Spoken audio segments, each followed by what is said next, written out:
By 1987, one of the best-selling small appliances in America could send a piece of lettuce flying 6 feet across a kitchen counter. In half the pantries in the country, there was a fondue pot that had been taken out exactly twice, used at a dinner party, and never seen again until the next Christmas. And by the middle of the decade, buying a microwave meant walking out of the store with a box of plastic attachments whose only job was convincing you the microwave could also grill, poach, and pop popcorn. This was the 1980s kitchen, a room where any appliance company could walk in with a bold promise and walk out having sold 1 million units, whether or not anyone ever used the thing twice. Some of these gadgets earned a permanent spot on the counter.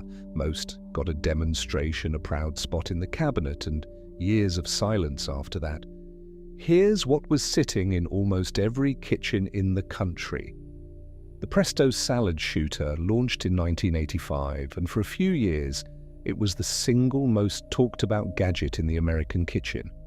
You fed a carrot or a head of lettuce into a chute on top, flipped a switch, and a motor forced the vegetable through a spinning blade at the bottom, flinging shredded pieces into a bowl. The commercial made it look effortless. Real life was messier. Lettuce missed the bowl and hit the backsplash. Carrots jammed halfway through and needed a butter knife to free them. Cleaning the chute, the blade, and the 4 separate plastic pieces took longer than chopping the salad by hand ever had. It sold in the millions anyway. Most ended up used for a few months, then moved to the back of a cabinet, where they're often still sitting today. Fully intact, blade never dulled. The Presto Pizzazz pizza oven had been around since the late 1970s, but by the early 80s it was standard equipment in kitchens that couldn't afford a second oven. A frozen pizza sat on a rotating metal tray under a heating coil, spinning slowly so, in theory, every inch of the crust cooked evenly. Kids loved watching it turn. The heating coil had other ideas. The center of the pizza usually finished pale and slightly damp, while the outer edge of the crust came out closer to charcoal. Families developed workarounds: rotate it by hand, pull it early, scrape off the burnt rim, and call it seasoning. It never stopped anyone from buying the next one. Fondue had already had its moment in the 1970s, but the pot itself didn't disappear. It just moved into the back of the cabinet, usually enameled in avocado or harvest gold, usually a wedding gift nobody had asked for. The pitch never changed: melt cheese or chocolate, dip bread or fruit on a long fork, and dinner becomes an event. In practice, the cheese seized into a rubbery clump within 20 minutes. The oil version came with a real risk of catching fire on the tablecloth, and cleanup meant scraping dried fondue off 8 forks and a pot with a lid that never quite sealed again. Most families brought it out once a year, usually Christmas Eve, wiped it down and put it back for another 11 months.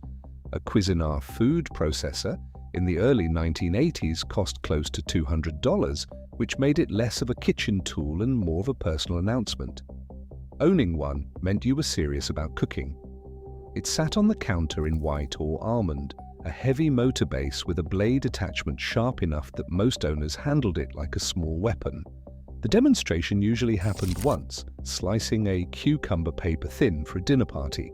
After that, the blade went back in its case, the bowl went back in the cabinet, and the machine itself became a very expensive way to chop an onion that a knife had always chopped just fine. If your kitchen had one of these still sitting in a cabinet somewhere, drop it in the comments and hit subscribe so you don't miss the next one.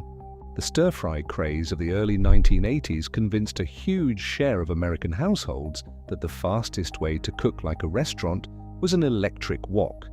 Teflon coated, plugged into the wall, with a thermostat dial promising restaurant-level heat at the turn of a knob. Real woks work because the flame licks up the curved sides, not just the bottom. The electric version only heated a small flat disc at the center, so vegetables piled toward the rim steamed instead of seared. The non-stick coating usually started flaking within the first year.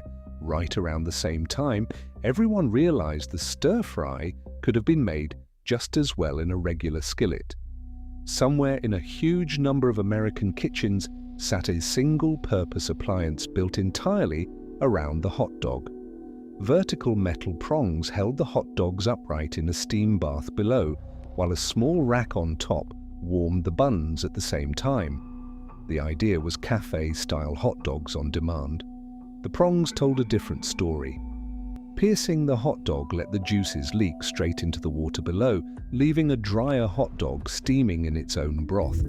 The buns on top either dried out or turned soggy depending on how close they sat to the steam. All of it to shave maybe 90 seconds off boiling a pot of water. The Salton Hotray was a flat electric tray, usually finished in harvest gold or avocado, designed to keep an entire Thanksgiving spread warm on the counter. It came out reliably 4 times a year: Thanksgiving, Christmas, Easter, and whatever the fourth big family meal was that year. The rest of the year it lived under the stairs or at the back of a closet. The tray's real legacy in most households was a favorite serving dish left on the warm setting a little too long, its glaze fused permanently to the surface of the tray underneath it. As microwave ownership climbed through the 1980s, a whole industry of accessories arrived to convince people the microwave could do more than reheat coffee. There was the browning dish, a special ceramic plate that supposedly seared meat the way a skillet would. There was the bacon rack, ridges designed to let grease drip away while the bacon cooked. There was the plastic popcorn dome, sold as the safer alternative to the bag. None of them quite delivered. The browning dish got dangerously hot without producing an actual sear. The bacon rack produced bacon that was more rubbery than crisp. The popcorn domes scorched kernels at the edges, while the center stayed unpopped. Most of it ended up stacked in a drawer nobody wanted to open. Tell me in the comments which one of these was hiding in your parents' kitchen. I read every single one. Nothing said a serious kitchen renovation in the 1980s like a built-in trash compactor. A heavy ram pressed down on a week's worth of garbage until it flattened into a dense, tidy square, custom cabinetry hiding it from view. The pitch was fewer trips to the curb and a cleaner-looking kitchen. In practice, crushed garbage still smelled like garbage, only now it was sealed inside a warm metal box a few feet from the dinner table. The compacted bags got heavy fast, and pulling one loose from the machine was usually a 2-person job. By the 1990s, most of these were the first thing torn out of a kitchen, replaced with a normal cabinet and a normal trash can. The instant hot water dispenser promised the end of waiting for a kettle to boil. A small spigot sat next to the sink, fed by a tank installed underneath, ready to deliver near-boiling water on demand for tea or instant coffee or oatmeal. The tank held a lot less than it seemed to. Use it twice in a row, and the third cup came out lukewarm, waiting to reheat right along with the kettle it had replaced.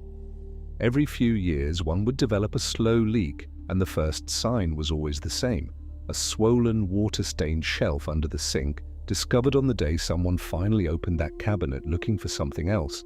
That was the 1980s kitchen. The salad shooter flew lettuce across 100 counters. The fondue pot came out once a year and disappeared for 11 months. The Cuisinart sat in its box more than it ever sat on the counter. The trash compactor turned garbage into a warm, sealed square nobody wanted to touch. None of it was really about function. It was about what looked like the future the moment you plugged it in. If one of these brought back a memory, leave it in the comments.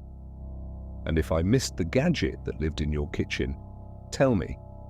There are plenty more still sitting in a cabinet somewhere, waiting to be remembered.